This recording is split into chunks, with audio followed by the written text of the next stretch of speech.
Updates जाणून घेऊया। थेट कोपरगावमधून बातमी आहे। कोपरगावमध्ये मतदान केंद्रावरती भाजप आणि राष्ट्रवादीच्या उमेदवारांमध्ये बाचाबाची झालेली आहे। मतदारांवरती उमेदवार प्रतिनिधी दबाव टाकत असल्याचा दोन्ही गटांकडून आरोप केला जातोय। तर राहुरी फॅक्टरी इथे मतदान केंद्रावरती गोंधळ झाल्याचंही समोर आलंय। भाजप, काँग्रेस आणि शिवसेनेच्या उमेदवारांमध्ये बाचाबाची झाली आहे, त्यामुळे पोलिसांसमोरच गोंधळ निर्माण झाला होता।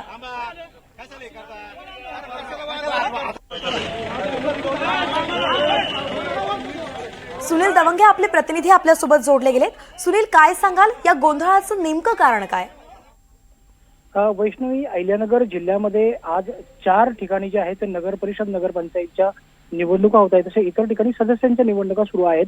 यामध्ये कोपरगाव आणि राहुरी देवळाली प्रवरा या 2 नगर परिषद निवडणुकीमध्ये हा प्रकार जो आहे तो घडलेला आहे। कोपरगाव अहिल्यानगर जिल्ह्यातलं अतिशय संवेदनशील म्हणून याकडे बघितलं जातं।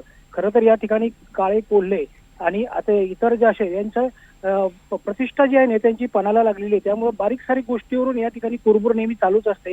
जेव्हापासून निवडणूक लागली आहे तेव्हापासून असं वादाचं वातावरण जे आहे ते कोपरगावमध्ये पाहायला मिळतंय आणि त्यामध्ये मतदारांना प्रभावित करतात उमेदवारांचे प्रतिनिधी असा आरोप करत या ठिकाणी जे आहे ते प्रतिनिधींवर आरोप करण्यात आला आणि त्यानंतर गोंधळाचं वातावरण या ठिकाणी बघायला मिळालंय।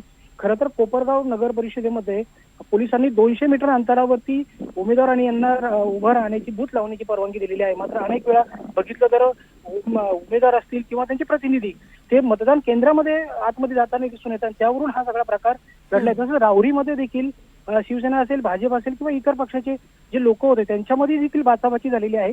पोलिसांसमोर हा सर्व प्रकार घडल्यानंतर पोलिसांनी तात्काळ त्या ठिकाणी अतिरिक्त बंदोबस्त जो आहे तो तैनात केलेला आहे।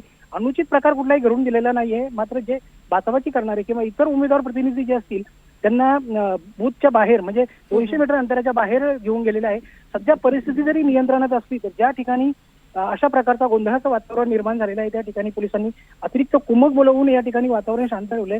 परिस्थिती सध्या तणावपूर्ण आहे, मतदान सुरू आहे आणि खास करून 4 ठिकाणी मतदान होतंय। कोपरगाव असेल। सुनील, एकंदरीतच ही जी बाचाबाची झाली आहे त्याचे परिणाम मतदान प्रक्रियेवर सुद्धा झाल्याचं आपण म्हणू शकतोय आणि ही जी बाचाबाची झाली आहे त्यावरती आता पोलीस कशा पद्धतीने पुढची कारवाई करणार आहे, कशा पद्धतीने पुढची पावलं उचलणार आहेत जेणेकरून मतदान प्रक्रिया अगदी शांतपणे पूर्ण व्हावी याकडे सगळ्यांचं लक्ष असणार आहे। धन्यवाद सविस्तर अपडेटसाठी।